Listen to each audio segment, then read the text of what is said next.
Okay, this morning we were talking about what? The four essentials. And what are the four essentials? Essential by identifying the object negation of one. Number two, essential by understanding emptiness of the objects being one with its parts. And number three, essential by understanding the emptiness of the objects being intrinsically different from its parts. And then finally, essential by understanding the perversion that anything which is empty of being one with and empty of being different from its part, empty of being intrinsically one and intrinsically different from its parts, entails the emptiness of objective existence of the object. Okay, these are the four things. And then finally, if possible, conclusion, right? Conclusion. Therefore, from what we learn out of these four essentials, the conclusion is therefore, emptiness of objectivity of the object is the objectivity of the object. Therefore, emptiness of objectivity of the object. Therefore, emptiness of objectivity of the object is the objectivity of the object. Therefore, emptiness of objectivity of the object is the objectivity of the object. Okay. How many of you see this, the last line, emptiness of objectivity of the object is the objectivity of the object? It seems a little internally contradictory. How many of you feel something like this? There's this strangeness there in this line. How many feel that, Margaret? You feel something? Yes. Tushar? Emptiness of objectivity. Objectivity is rejected, and so it's an objectivity. It's again established. Something, contradiction is there? No. Okay. And the Sharmila is the expert. And Parag, you see some contradiction there. Some unease there. Yes, some unease there. Okay. Yes, this is like the what we call oxymoron, little tricky thing. And in fact, what I've just for information that it was 2019 when I was in Israel for a conference on consciousness. What constitutes consciousness? And the conference was organized by a very senior neuroscientist, and that too, very renowned neuroscientist, well-known neuroscientist, very senior. He must be in his 70s, I think. And of course, there were so many the neuroscientists and psychologists, and some scholars from philosophy. So there, during my talk, I concluded my talk with this line. Therefore, emptiness of objectivity of the object is objectivity of the object. I was talking on the Buddhist psychology. And I concluded by this. And after the talk, when it was a short break, the main host of the program, neuroscientist, very senior neuroscientist, he was asking somebody, what is that line? He was asking somebody, please tell me what that line is. Therefore, emptiness of objectivity, he could not follow this. And then the person brought him directly to me, said that he's the one who said it, so please ask him. So then I told him, after noting it down, like a small child, okay, the nuns, and all of us, when we were small children, we learn things by heart. A for apple, B for ball, like this. So this neuroscientist who was already in his 70s, he was so fascinated, amused by this line. He was reciting it like a small child. Therefore, emptiness of object is object is object is object. Therefore, this object is object. It's very amusing. He was so amused by this. He's very sharp, very intelligent. So intelligent people, these make total sense to them. They are fascinated, thrilled by these lines. So, okay. So with this in mind, okay, I don't expect anybody to draw lines on the mattress. Okay. So we are done with the first one. What is the first one? Essential of identifying the object of negation. So now what we said was object negation emptiness? Okay. Objective existence. Very good. So what's object negation of emptiness? Objective existence. Objective existence to be negated. Very good. Next question. What does that mean by objective existence? So we already passed through the first question. What's object negation emptiness? Answer is object negation. What is that? Objective existence is object negation. What does it mean by objective existence? Again, this next question. Anyone? Vaishali? Okay. To identify object negation, we have to make sure that we solve the two problems. The problem of maximalist redundancy and minimalist inadequacy. What are the two problems to be avoided? Maximalist redundancy and minimalist inadequacy. So these two things are to be avoided. So what is meant by maximalist redundancy? This is what we have to learn now. Maximalist redundancy is, for example, let's say they say, okay, let's say that say I want hot water, but I want just this much. I want this much, and then somebody goes out to, Geshe wants hot water. Then you go out to boil water, and huge container, and put 10, 20 liters of water in it, and then boil it. Is it wise or not wise? Not wise. Okay, tell me who likes to say, how is not wise? How is not wise? How is it unwise? Anyone?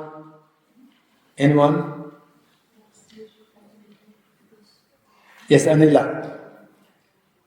Because you want a cup of water, then I just want a cup of water, yes.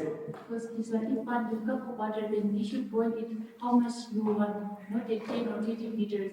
It is just wasting of time. Yes, wasting. If you're boiling more than what is necessary. You're getting it? You're boiling more than what is necessary. It wastes time, it wastes resources, it wastes fuel. So you waste so many things. This says you boil more than what is required. You're getting it? So that's known as maximalist redundancy. Redundancy is waste. Because after all, even if you boil it fully, it takes 2 hours. Actually, I want the water right now. In 2 hours, even if you succeed in boiling it, then I take only 1 mug, and the remaining will go waste. Again, it will become cold. And it wastes. So this problem known as maximalist redundancy. Okay, let's say I'm a school child, and I told the mother, Mom, I need to have a pen and the book. Please buy a book and a pen. And the mother works so hard, and then, Mom, you don't really work hard. No, I have to buy a book and pen for you. Mother works so hard. Say her salary is 1 month, let's say 20,000. And then she's working for 2 months, 3 months. Is it necessary to buy a book and pen to work that hard? Not necessary. Okay, actually this happened to me when I was a little boy. I don't know how old I was. Maybe 7 or 8. And I went to buy the shoelace.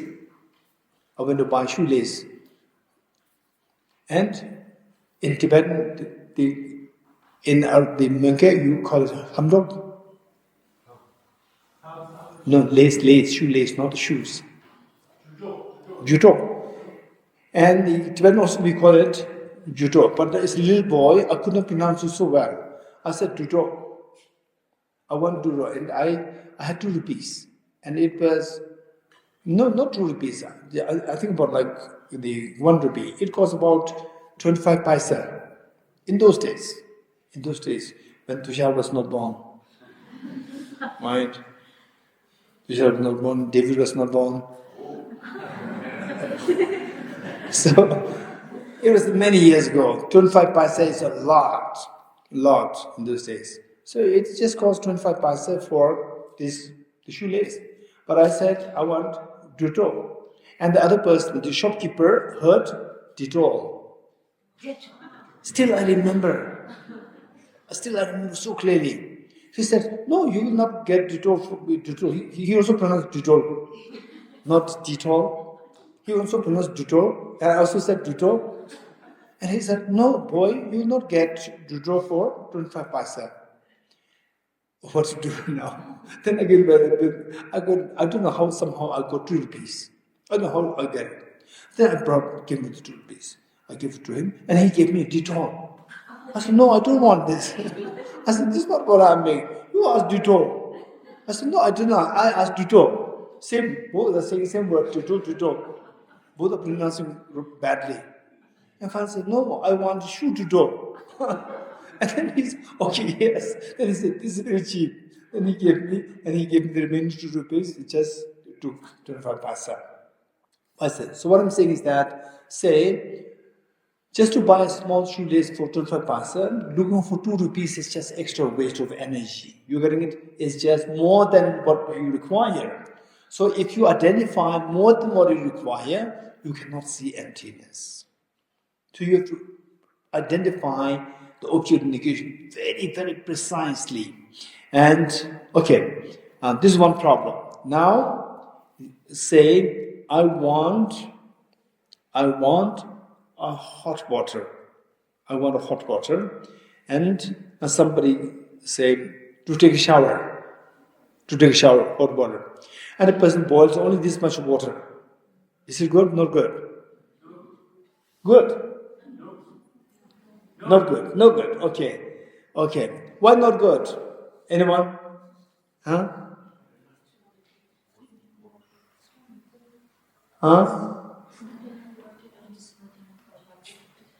Yes, tell me.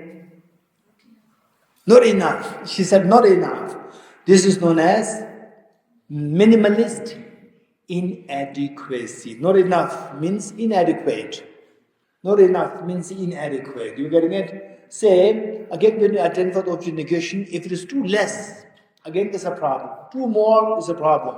2 less is a problem.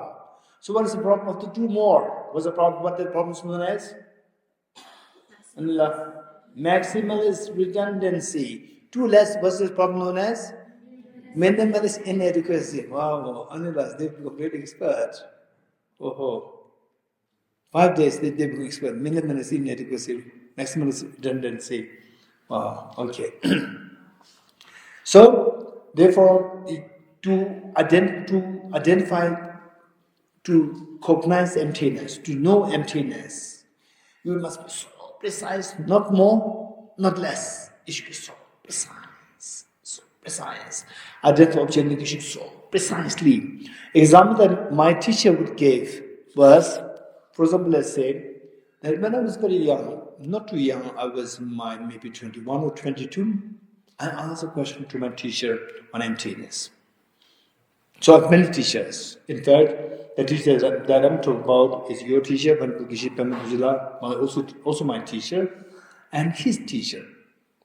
When Geshe who passed away, he's a brilliant philosopher, psychologist, and a bodhisattva. Amazing. So once I was asking a question to him, and in his office, he gave the example of a clean paper. Clean paper, you draw a line. Okay, Arunachal, come. You're drawing on the mattress. Now you draw here. And pay with the pen. And the book.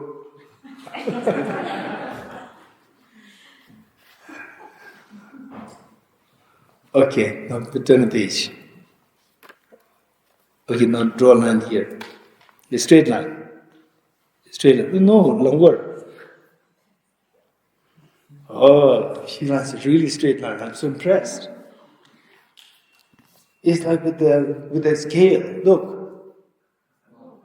Perfectly straight. Good in drawing? No? How did you write it so straight? Amazing. Okay. So, I'm sure. Yeah. This good, this good, this good. Okay, the example my teacher gave. Look, this is just a perfect line. Amazing. My teacher gave the example that just said this is the line, and then you have to roll a marble. You roll marble from distance. When you roll marble, and your job is to make sure that the marble sits on the line. Marble sits on the line. Okay, now draw a line here.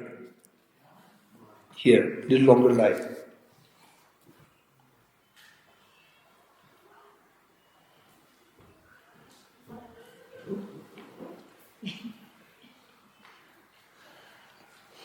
I can see that she has a natural gift of the art. I can see that.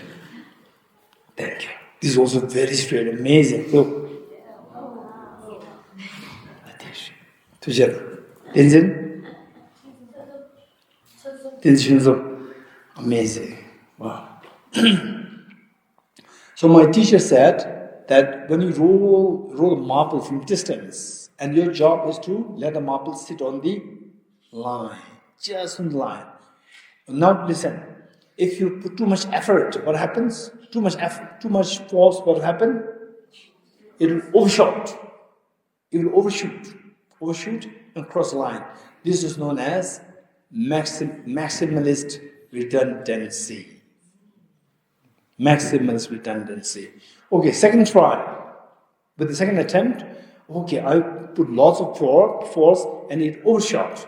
Now I should put less force, and you just give only a little force. What happens? It will not even reach the line. That is known as minimalist inadequacy. Your energy is not enough. What's your name? Tenzin? Tenzin.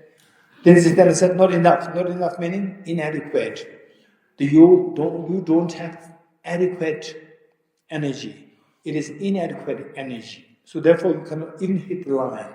This is a minimalist inadequacy. So to really let the marble sit on the line, what should we do? My friend? We should be very precise. Very precise in exerting the force. That is not too much, it's not too less. Okay. Now for that, how to do that? This next question. How to do that? For that we have the second essential and the third essential. What is the second essential?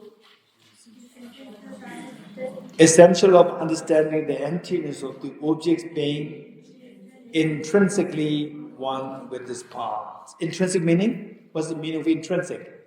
Objective. Intrinsic means objective. Objective existence, intrinsic existence, same. Okay. Now, let me give you an example. Say, what is the difference between this flower, the flower in my left hand, and the imaginary blue flower in my right hand? What's the difference? Anyone? Okay, now tell me. Anyone quick to save time? Anyone? What's the difference? David Lang? The imaginary flower has no substance. Imaginary flower does not have a substance, and this real flower has a substance. Anyone else? More? There are many differences. Okay, Vaishali is saying that this flower exists objectively, and the imaginary flower exists subjectively. What do you mean by subjectively? It's a pure coming from your mind, not from the object.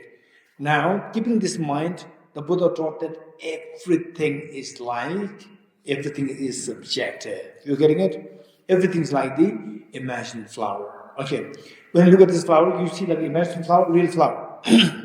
Real flower. Objectively or subjectively?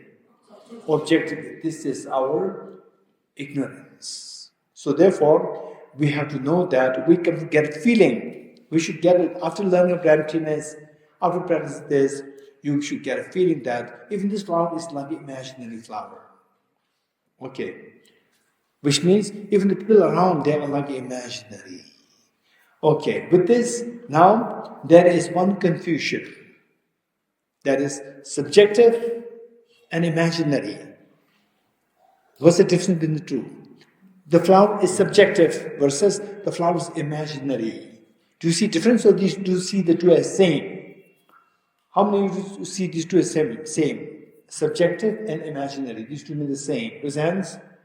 Tarala, then the Degola, and Abhinash, 3, and Sneha, 4, and the girls, the nuns, and nuns. Imagine subjective, you already know that, right? Don't ask me about a subjective, right? After hearing Ramayan's story, then end your story, you ask who's wrong. Right? And after learning subjective, then find what is subjective. Don't ask this. Oh, what is subjective? Anyone? What does it mean by subjective? Dennis Doha, what is subjective? No, just say what do you mean. You want to speak in Tibetan? You want to speak in English? Huh? Dennis Doha? Yes? Oh, okay. This biggie. What do you think? Just say whatever you think.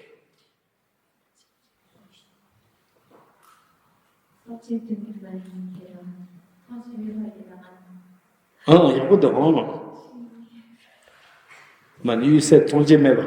Tongje Meba is objective not there. You said Tongje Meba. What is Tongje Meba?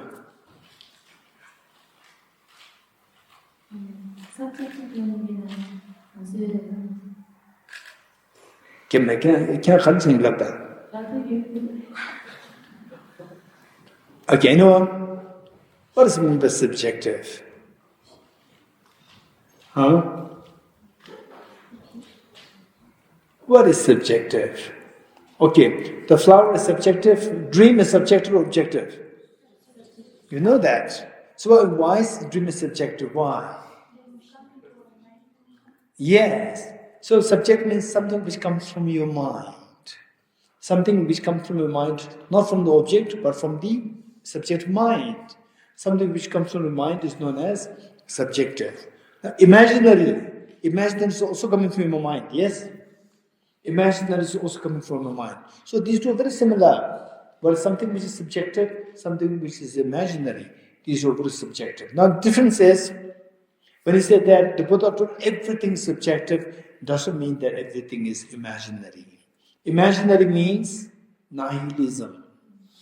Subjective means emptiness.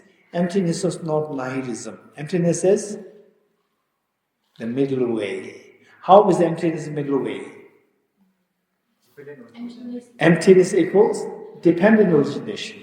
And dependent origination equals the middle way. Therefore, emptiness is the middle way. It's not nihilism. Whereas imaginary is purely nihilism. Extreme of nihilism. You getting it? This is difference. Okay. Let me ask one question. Say, imagine a flower in my hand. And say you have dreamt of a flower. Dream flower and the imagined flower. What's the difference? Dream flower and the imaginary flower. Dream flower exists or not exists? Okay, dream flower not exists, raise hands. Dream flower does not exist. Anila, hey, you said not exist, raise hands. So my question is, dream flower, does it exist or not? So Anila made the distinction. It exists in dream, but it doesn't exist in real. Dream flower exists or not? Yes. Okay, Anila, your name? Tenzin? This is Pema. This Pema said, dream flower exists. Okay, there are some natural philosophers, I can see that. Dream flower exists. How many of you say dream flower doesn't exist? Raise hands. Dream flower doesn't exist. Okay, how many say dream flower exists? Raise hands. Oh, there are many who say dream flower exists. Dream flower exists. Okay. Now let me make a little more clear. Okay, principle. Dream flower exists or not exists? Not exists. Okay. Totula.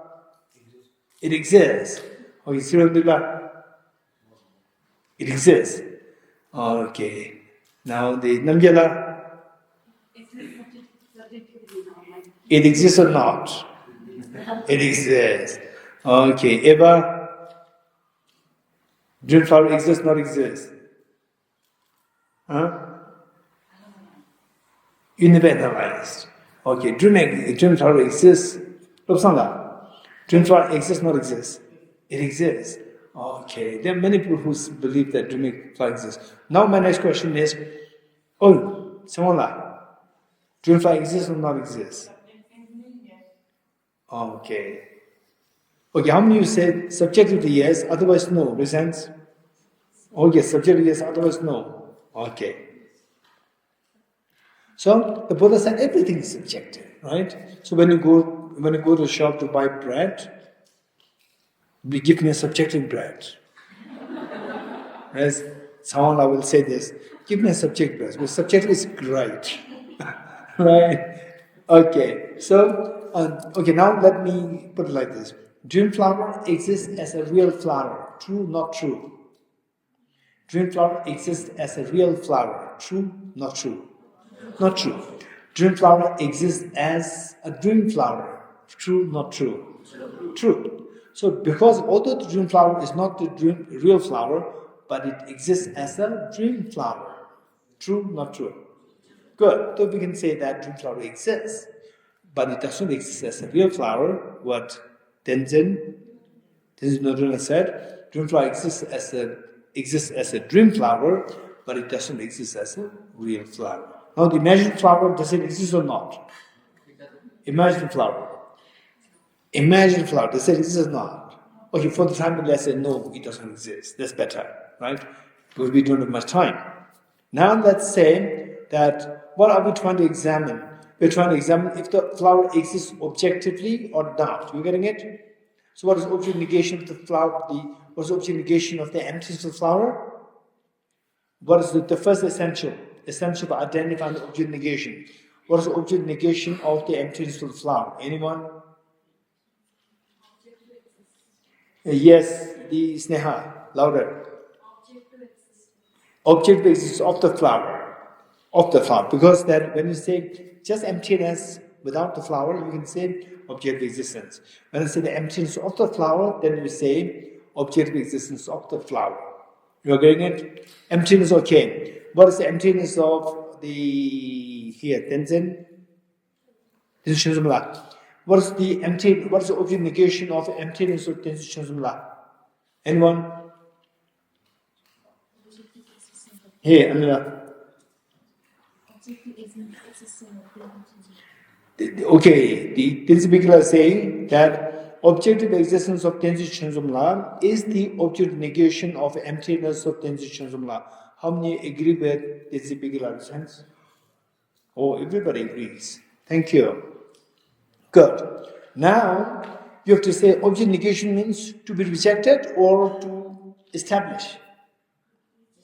To be rejected. You have to reject it. You have to reject the object negation. That Tenzin Chenzumla does not exist objectively. We have to reject Tenzin Chenzumla existing objectively. We have to reject the flower to exist objectively. Because Buddha said, nothing exists objectively, everything is subjectively existent.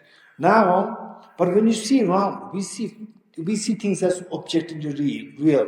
How do you see things objectively real? Raise hands. When do you see things objectively real? Mornings or evenings? Huh? When you're angry or when you're happy? All the time. We see objectively all the time, 24/7. 24/7 we see things objectively real. So we are being abused. We are being bullied by the self-grasping ignorance. We are being bullied by self-grasping. 24/7 we are being bullied. So now we have to say that self-grasping ignorance is now enough. Don't bully us anymore, right? We will come to know that there's no objective existence. How do you know that? Okay. Now, let's say, how do we analyze if the flower exists objectively or not. How do you analyze it? How do you check it? How do you evaluate it? We said that flower does not exist objectively, but how do we know that? Anyone? How can you check it? Anyone? Okay, the Sangyala, louder. We go closer towards the object. Okay, let's say object, subject. If the flower exists objectively, then we should find the flower by going closer to the object. You getting it? If you say the flower is subjective, then you should find the flower by going closer to the subject. You getting it? So when it's objective means it should be seen from the object. So you go closer to the object. Okay. So the mind which goes closer towards the object is known as ultimate analysis. Okay, note it down. The mind which goes closer, the mind which goes closer to the object, the mind which goes closer to the object is known as ultimate analysis.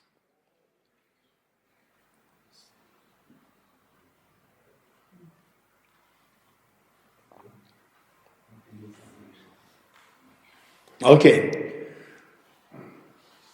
So, if you want to enjoy the forest, go closer to the forest or go away from the forest. Tushar? Go away from the forest. If you want to enjoy the forest, then go away from the forest. Don't go into the forest, you will not see the forest, you will see the individual trees. You getting it? So, go away from the forest. If you want to see the individual trees, what should you do? You go closer to the object. You getting it? So the mind which goes closer to the object is known as ultimate analysis. The mind which goes away from the object is known as conventional analysis.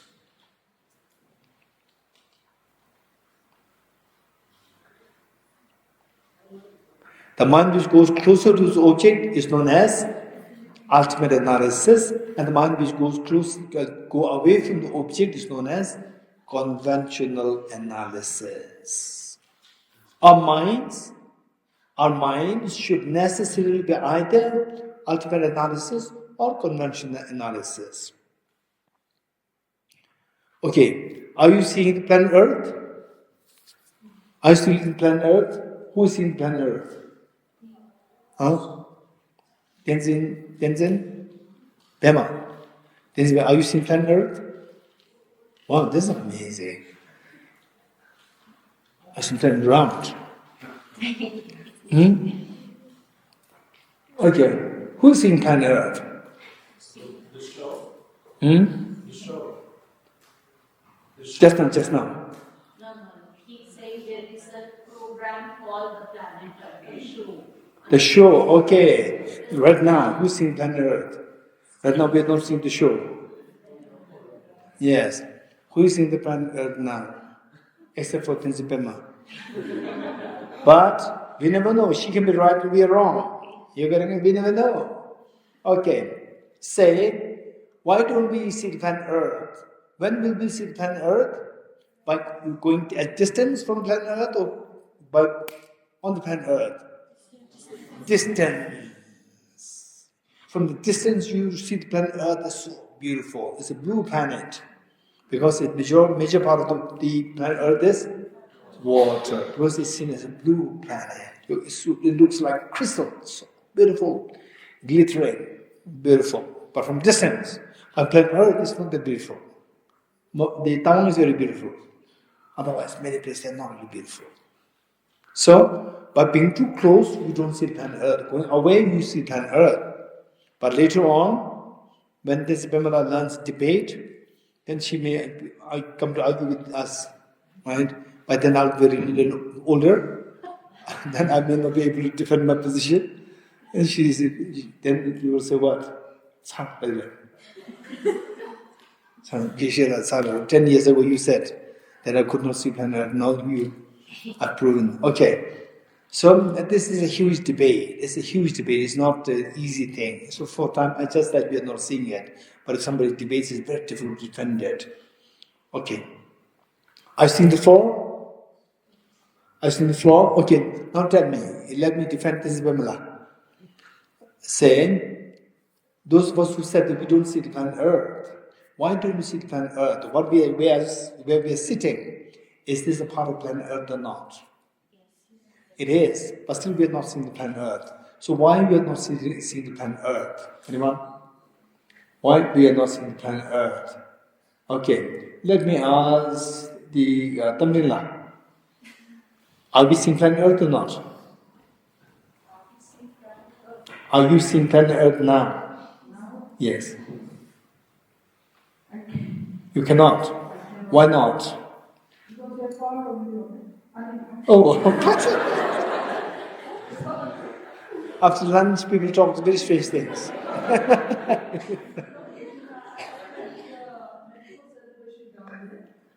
Sorry? So therefore, you are asking to see planet Earth. Okay. Shwetaji, why we are not seeing planet Earth? Shwetaji, why we are not seeing planet Earth? We are just too close to planet Earth. We are not far away, too close. If we are too close, why we are not seeing planet Earth? Because we don't see every part, all the parts of the planet Earth. This is what I'm saying? Huh? Okay, so which means that you should not be even seeing the floor, because not seeing the whole of the floor. Are you seeing Tawang? You're not seeing Tawang. That's interesting.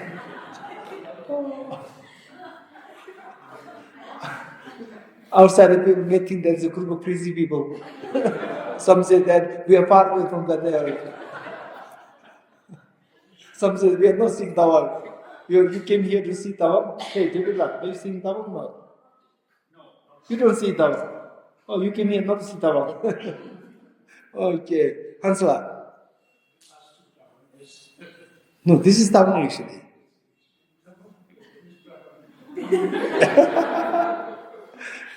Okay, so what is that mind known as? The mind which analyzes things by going too close to the object. What is the mind known as?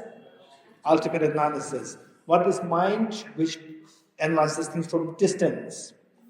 Conventional analysis. Let's not forget it. For example, at the moment you are seeing this flower. Oh, there's a beautiful flower there. It's a conventional analysis or ultimate analysis? Conventional analysis. Very good. Or there's a forest there. Is a conventional analysis, ultimate analysis? Conventional analysis, very good. Okay, now, so what the conventional analysis sees, what a valid, not just any conventional analysis, what a valid conventional analysis sees is known as conventional truth. What a valid ultimate analysis sees is the ultimate truth, two truths. The Buddha taught two truths. What the valid conventional analysis sees, what a valid conventional analysis sees or cognizes, better cognizes. Cognize means to know. What a valid conventional analysis cognizes is conventional truth. Is known as conventional truth. What a valid conventional analysis cognizes is known as conventional truth. What a valid ultimate analysis cognizes is known as ultimate truth.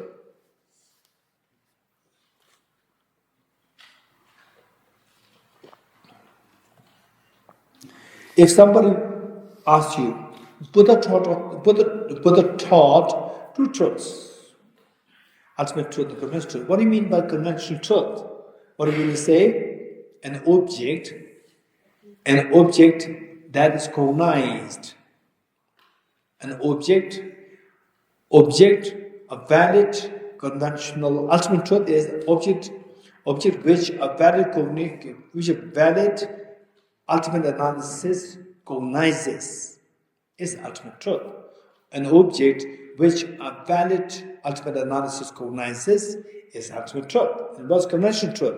An object which a valid conventional analysis cognizes is conventional truth.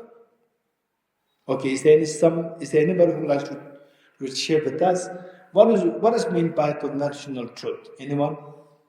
What does it mean by conventional truth? Anyone quick? Raise hands. Okay, the Kamalji. Conventionally, the table exists, but ultimately it doesn't. Very good. Okay, the definition we just said, the definition that we gave, this is a very technical definition. You have to have this definition on your fingertips. Then later on you can explain. The definition must be there. For example, to rule the nation, there must be the constitution. Constitution should be the one which is very technical, and then you can interpret constitution. You can explain it in more detail. So, what do you understand by conventional truth? Anyone? As per the technical meaning. This is Bema. You can read. It doesn't matter. Just read. Mike.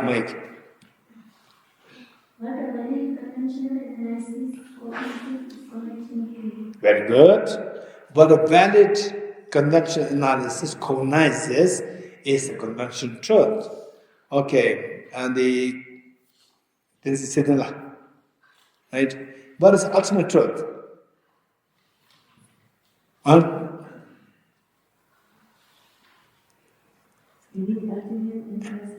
Yes. Very good. An object which ultimate analysis cognizes is ultimate truth.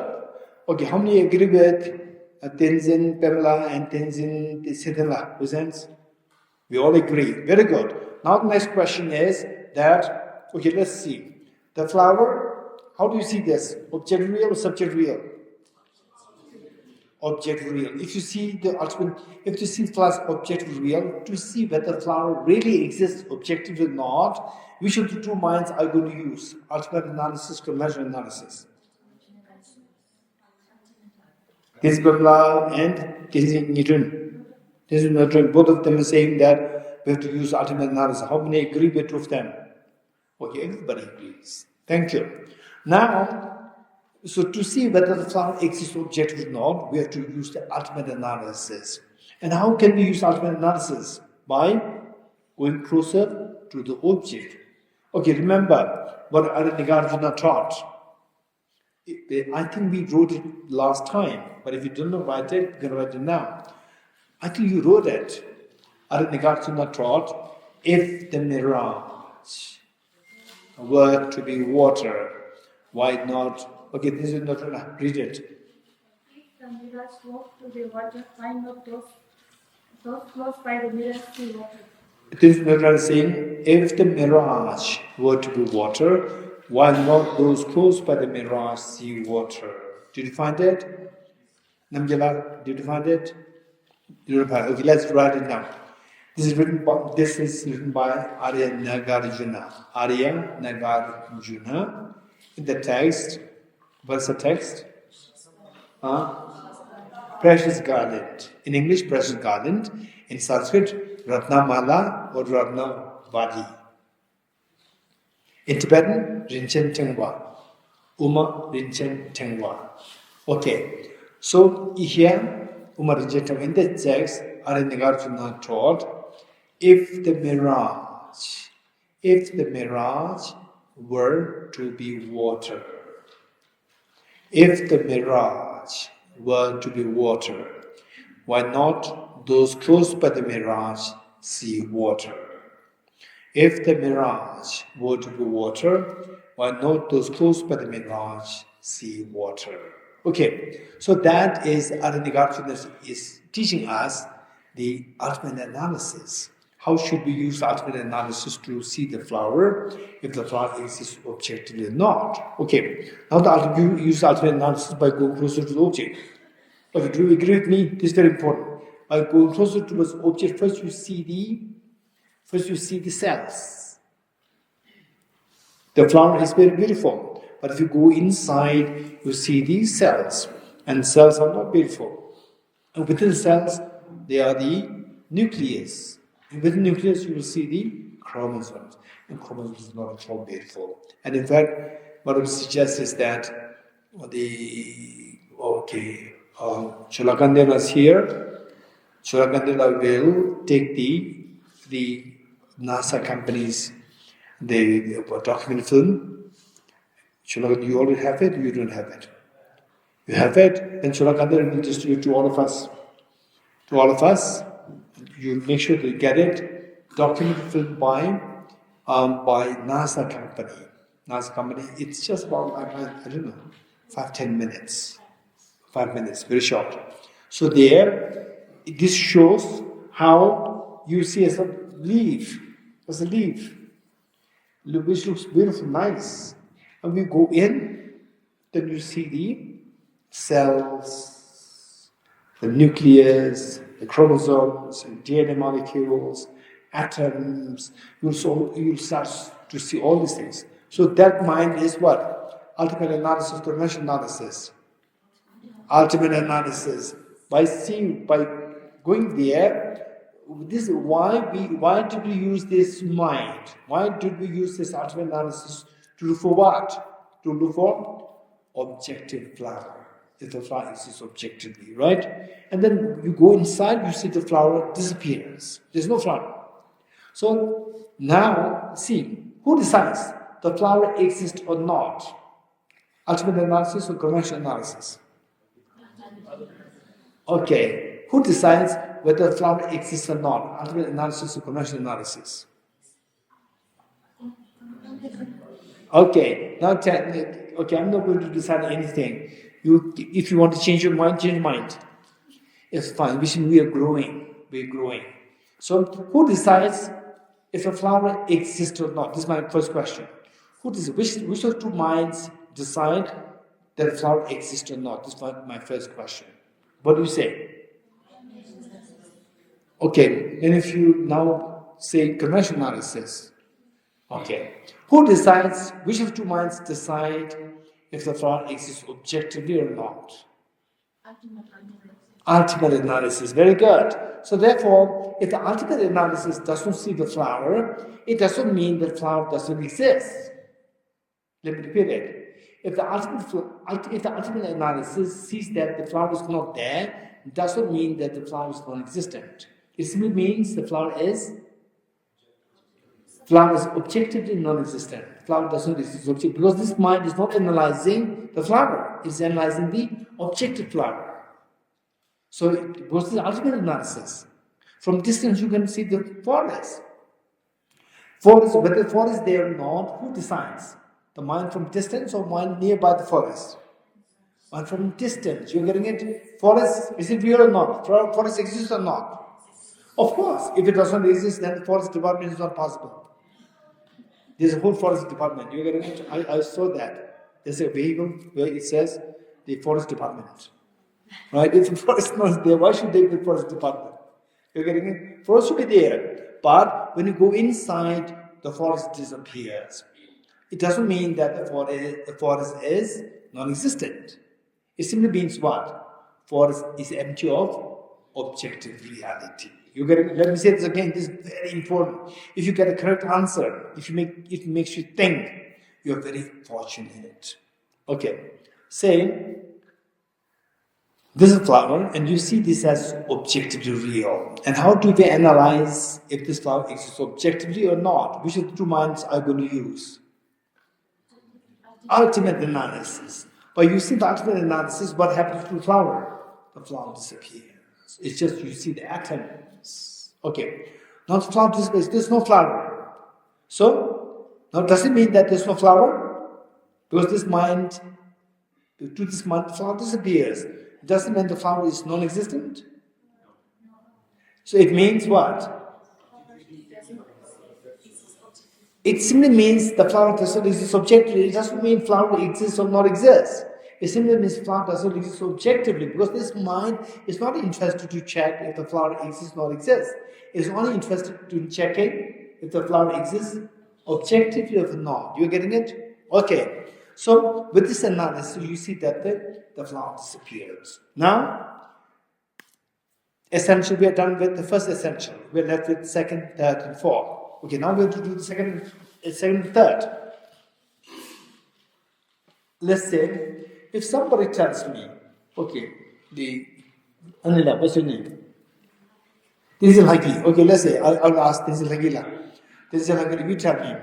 If somebody tells me that, Geshe, you have taken my Rolex watch, the watch is in your hand right now. But this is Hagila. How many hands I have? 2 hands. How many ingredients Hagila represents? I have only 2 hands. Okay. Now, if the person is correct that I have taken his watch and the watch is in my wristwatch is in my hand, then I have only 2 hands. The first hand, then what should I do? I said, no, I have not taken your watch. What I do, first I open my first hand, right hand. It's empty. Then I open the second hand. It's empty. So this proves that this proves that the watch is not in my hand. You agree? This is like you agree? Good. So because if it is in my hand, I have only 2 hands. If it is not in either of the hands, it proves that your statement is wrong. So likewise, if the flower exists objectively, there are only 2 ways of existing objectively. There are only 2 ways of existing objectively. Flower, there are only 2 ways to exist objectively. Okay, so objectively means which of 2 minds should be used? Ultimate analysis or conventional analysis? Huh? Which one should be used? Conventional analysis, ultimate analysis? Conventional. Huh? This biggie? Like, can you repeat it? Okay, you know why? She got the correct answer, and I said she was a little hesitant. You should never tell lies. You should, I must be wrong, right? And she already got the correct answer. Okay, tell me, if the flower to see if the flower exists objective or not, which of the 2 minds should be used? Ultimate analysis, conventional analysis. Ultimate analysis. Don't trust my face.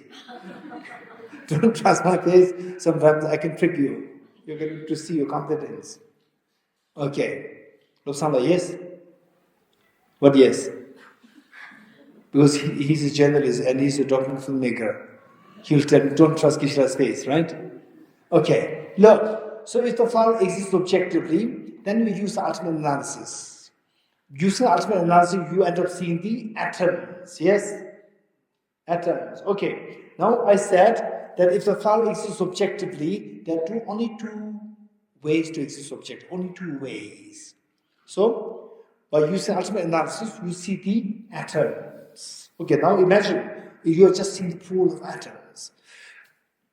If the flower exists objectively, then either the atom should be the flower, or flowers may be, okay, either the atom should be the flower, or the flower should be different from the atoms. Remove the atoms, they should be a different flower. These are only 2 possibilities. You agree? You agree? Let me say it once more. Okay. Okay, let me put it like this. Say, okay, somebody tells me that, okay, how do you know Trump? Trump. Donald Trump. Huh? You don't know. You know that. All the nuns, you know that. Huh? The current president of America, Donald Trump, you know him, right? Let's say that somebody tells you that in your room there are only 2 people. In your room there are only 2 people, right? Okay, one is David. One is David. Okay, let's say one is, what's your name? Allah. Huh? Did you do? And what is Allah, your name? Let's say in your room, or in this one room, in the room, there are only 2 people. There's Yudun and there's Belgium. Only 2 people are there. And somebody said, in this room, David, what is his name? Donald Trump went in there. Donald Trump is in this house. Right? Then you said, no, I'm very serious. He's not here. Right? Indian policeman comes. Donald Trump is inside this house. Okay. So the Jima Chunla, how would you say, yes, you're right, Donald Trump is inside this house? Or would you say, no? What would you say? No. Right? Then if the person insists, yes, he's inside, then what will you say? Inside there are only two. Tenzin Yuta and Tenzin Balzor. Then Jimmy should not tell me. What will you say? Huh? So if the person says, no, I'm lying, I'm very serious. So how will you prove that he's lying? Huh? No, you are already inside the house. You are inside the house with these two nuns. Tenzin Bezumla and Tenzin Yudrenla. You are with these two nuns, and you said that there's no Donald Trump in this room. And how will you prove that? You will say that there are only two people inside this room, excluding me, excluding Jipenda, there are only two. You agree? And one first you bring this Yudrenla. Is this Donald Trump? No. Donald Trump is very older than this girl. Right? Okay, now this is not. Now the second option. Then Tenzin Bazumla. Is this a Donald Trump? No. Right? Now look, where is inside? These two are not Donald Trump. Where's Donald Trump? You getting it? Likewise, if the flower exists objectively, there are only two ways for the flower to exist objectively. So, who should see that the flower, if the flower exists objectively, which of the two minds should see the flower objectively? Ultimate analysis. So, by ultimate analysis, you come closer to the object. Come closer to the object, what do you see? Pool of atoms. Now, if the flower exists objectively, this mind should see the flower objectively. So, what it sees is atoms. Atoms, are they the flower? Atoms, are they the flower? Atoms, are they flower? Atoms are not flower. Flower is very beautiful. Atoms are not beautiful. Atoms are not flower. If the atoms are not the flower, then remove the atoms. If there is somebody there as the flower, then you say that remove the atoms, what happens?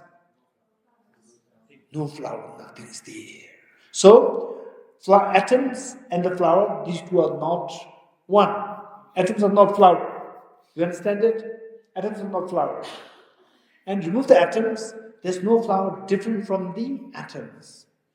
You understand? Emptiness of the object being one with its parts. With the flower, what are the parts? Flower, atoms. Atoms are the parts of the flower, yes?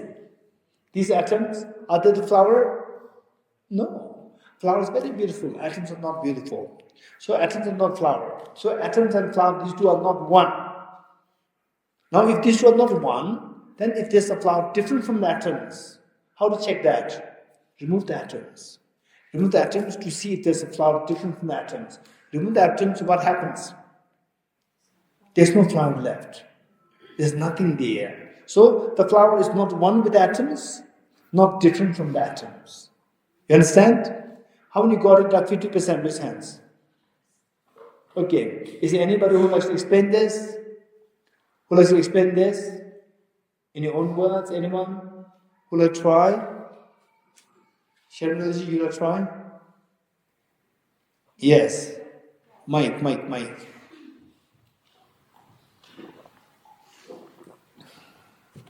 When you do ultimate analysis, you go closer to the flower, and then you see. Click closer to the flower. Yes. And then you see only a bunch of atoms. Yes. So then the flower disappears. Yes. So that means that shows that the flower is not one with the atoms. So we're talking about the two possibilities. What two possibilities? One is the flower being same as the atoms. Yes. What you see is the atoms. Either the atoms should be the flower. Atoms are the what? Atoms are the parts of the flower. So the flower should be one with the parts. Yeah, one with the parts. And otherwise, if you remove the atoms, then again there's no flower. Yes. So then the flower is also not separate from its flower. Not different, not separate from the parts. Okay. So these are the only two possibilities. How many agree with Sherman as you resents? Okay. So now if these two possibilities ruled out, then where is the flower? Objective, where is the flower? From the object, there's no flower at all. You getting it? From the object, there's no flower. Flower disappears. So when you see the flower disappears, you discover that the flower is not from the object.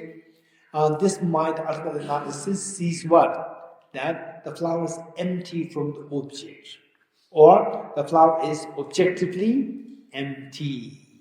You getting it? From the object, there's no flower. This is what you've discovered.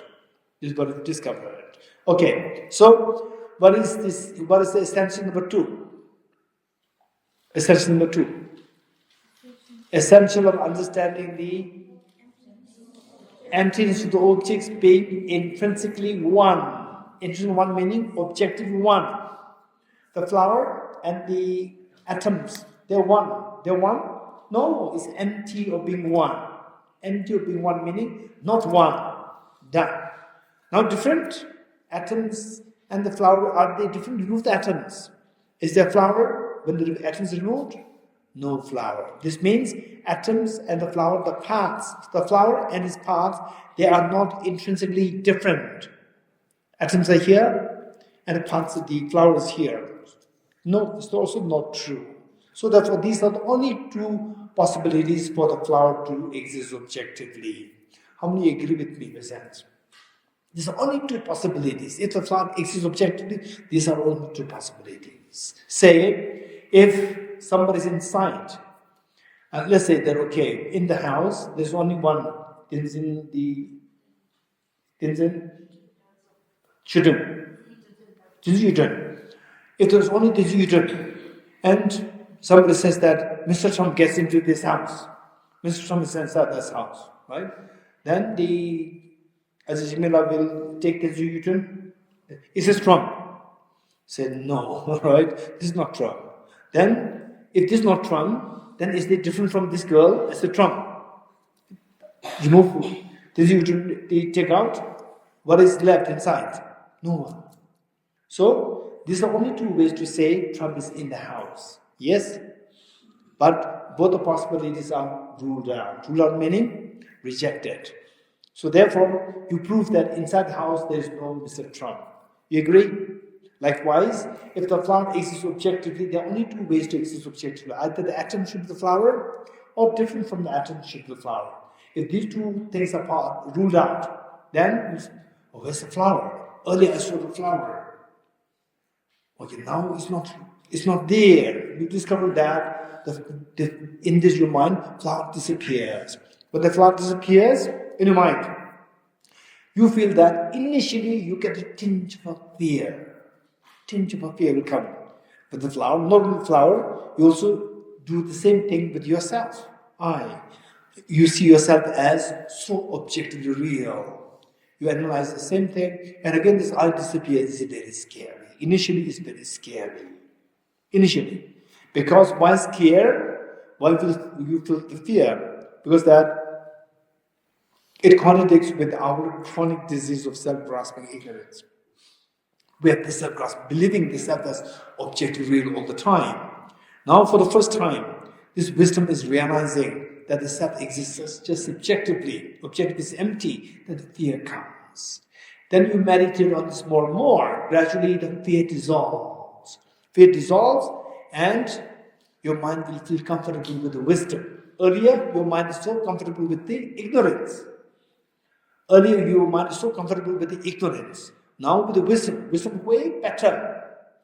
And you get used to wisdom, your mind becomes comfortable with the wisdom. And then, instead of the fear, you feel, the moment you feel that the self is empty of objective reality, you feel a deep sense of peace, tranquility from the core of your heart.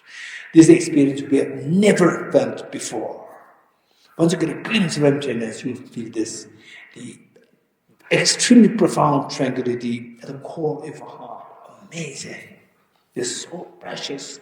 Then when you meditate on this more and more, then gradually you will become more and more stable, more and more fearless. Then fearless expands. This is so precious practice. Okay. So, number 2 is done. That the self is, that the person is, the flower is not one with his parts. Number 3 is done. The flower is not different from the parts. You getting it? Then number 4 is done. That if the flower exists subjectively, it should be existing either as intrinsically one with the parts or different from the parts. And if nothing exists as one with the parts, different from the parts, means it should not exist objectively. You all know that. This is number 4. Okay. From this conclusion, that therefore, where is the self now? From the object, where is that? It is not there. Where? It is not objectively existent. Okay. Now imagine that you come out of meditation. You come out of meditation. Again, the self appears. The flower appears. Again, I show this. Again, the flower appears. What is that mind which sees the flower now? Conventional analysis. So here, when you come out of meditation, your mind switches from ultimate analysis to the conventional analysis. It switches to ultimate, and again you see the flower. Again you examine it with ultimate analysis. Again the flower disappears. Flower per se, just keep it there. It does not disappear, but in your mind it disappears. It comes back. It disappears. Which means this change is happening on the mind, mental level. What is the mental? Subject or object? Subject. So the flower coming into being, disappearing, coming into being is happening on the subject. On the subject. So therefore the flower is subjective. It just appears. When the object is empty, it just appears. For example, let's say, let's say dream. A dream you see so real. You wake up, you see that's not real. It's purely subjective. You're getting it purely subjective. Likewise, because object, there's nothing there's a dream. But it came to my mind, therefore it is purely subjective. Likewise, the flower, you see that from the object there's no flower there. It's just what appears to my mind. What is mind? Subject, object? Subject. It appears to my subjective mind, therefore it's purely subjective. The flower exists or not exists? It exists. Flower exists or not exists? Exists. Does it all say exists? It must be existing. Right? Flower exists. Okay. But then with this analysis, we say flower disappears. If the flower exists, why does it disappear? Anyone?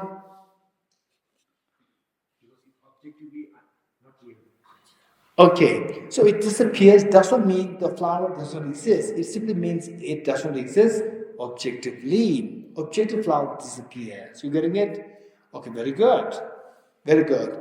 Okay, so now we're done with this. Then tomorrow morning is going to be our last day for this retreat. And then tomorrow is going to be public talk, 2 public talks. So overall speaking, the class will formally finish by tomorrow. So tomorrow, as auspicious sign, we will do a little bit of bodhicitta teaching tomorrow. So it be like a balance. Thus far, it's like more emptiness, and then tomorrow a little bit of bodhicitta. It will be like two wings of the bird to cross the ocean of samsara. Okay, we'll stop here.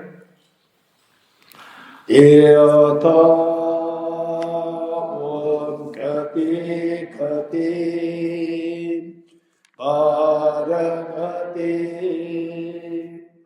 Parasangati Bodhisvatyata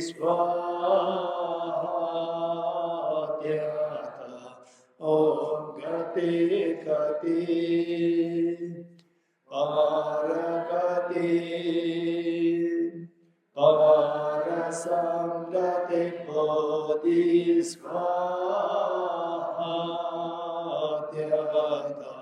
Om Gati Gati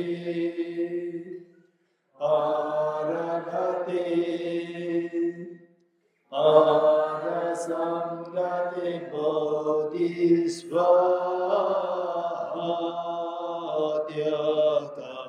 Om Gati Gati Paragati Parasangati Bodhisvaha.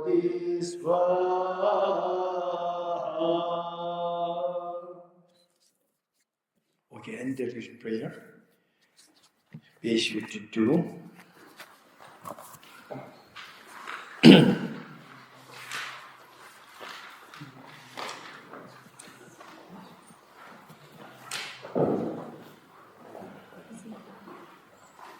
Page 52.